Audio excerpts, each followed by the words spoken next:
In the QP, that is Qualified Participant Lookup Tool on qpp.cms.gov, I read 2024. The clinician will receive a physician fee schedule update on services furnished in the payment year based on the 0.75% qualifying APM conversion factor. Voluntary reporting won't affect this. What exactly does this mean?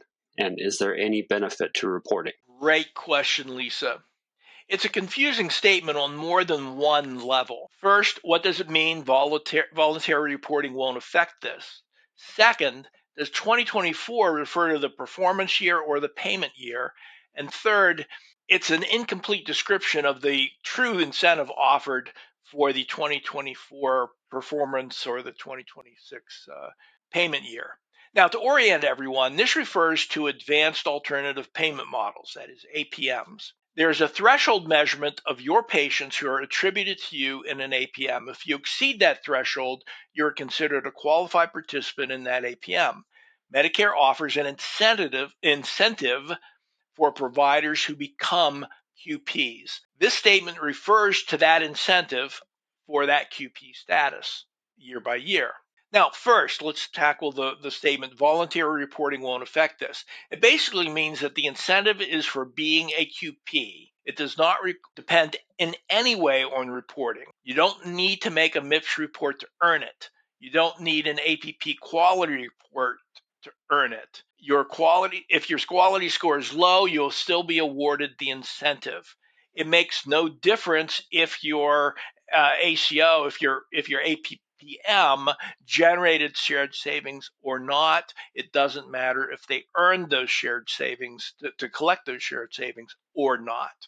So it is completely divorced from any reporting. It's just an incentive for being a qualified participant.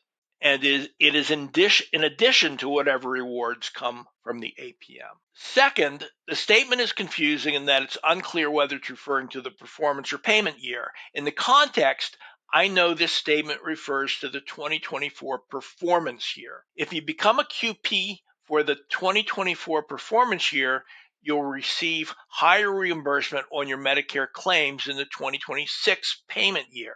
Now, Medicare payments are made based on the physician fee schedule that Medicare updates every year. It is based on a series of resource-based value units, or RVUs. After adding up the RVUs for your billed CPT code or codes, the RVU value is multiplied by a conversion factor to come up with the allowable amount for reimbursement. Every year, that conversion factor increases by 0.25% for the generally for the providers who are billing Medicare. But for QPs, for the very first time for the 2026 payment year, their conversion factor will go up by 0.75% instead of the standard 0.25%, giving each QP better payment than everyone else gets for equivalent service. The 2024 performance year for the 2026 payment year is the first time that the QP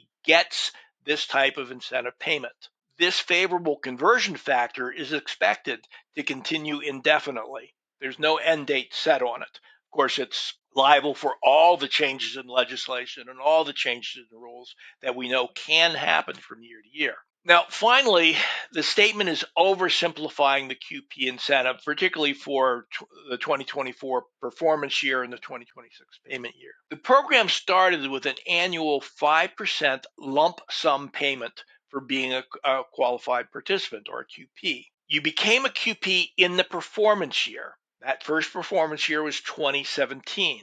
2018, the year after the performance year, was the base year. 2019, 2 years after the performance year, was the payment year. Each QP established in the performance year of 2017 was paid 5% of the base year eligible Medicare allowable charges in a lump sum in the payment year of 2019. So pay attention to that sequence. It's performance year, base year, payment year.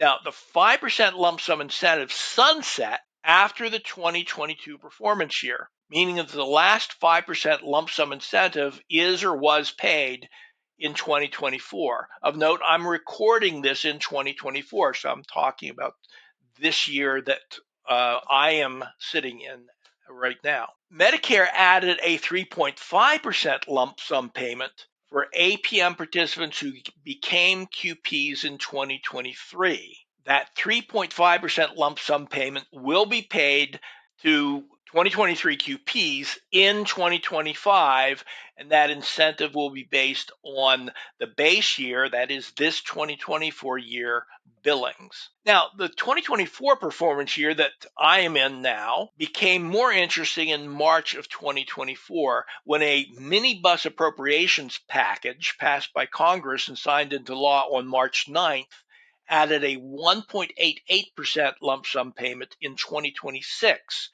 for APM participants who became QPs in this year, 2024.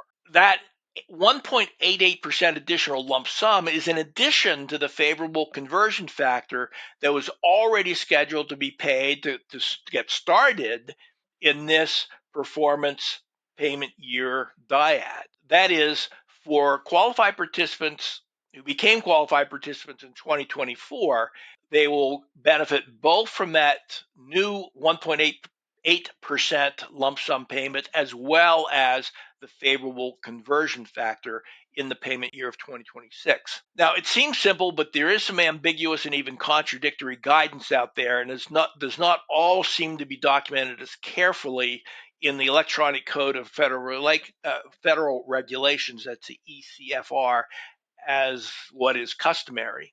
Now, in review, I'm recording this in 2024. APM participants who became qualified participants in 2022 have received or will be receiving the last 5% lump sum incentive calculated on their 2023 allowable Medicare charges. Now, this year, 2024, is the base year for APM participants who became QPs in 2023. They will get a lump sum incentive payment in 2025, that is next year, based on this 2024 year's Medicare allowable charges. Now, APM participants in this 2024 performance year will get a 1.88% lump sum incentive in 2026 based on Medicare allowable charges in 2025, and they will also get higher payments for all of their 2026 patient services. Now, after this 2024 performance year, 2026 payment year, we expect to see no more lump sum incentive payments. We're expecting to continually see a higher payment for Medicare payment year services based on a higher QP specific conversion factor in the physician fee schedule. Of course, that can all change with one legislative cycle or one rulemaking cycle, but that's the way it looks today.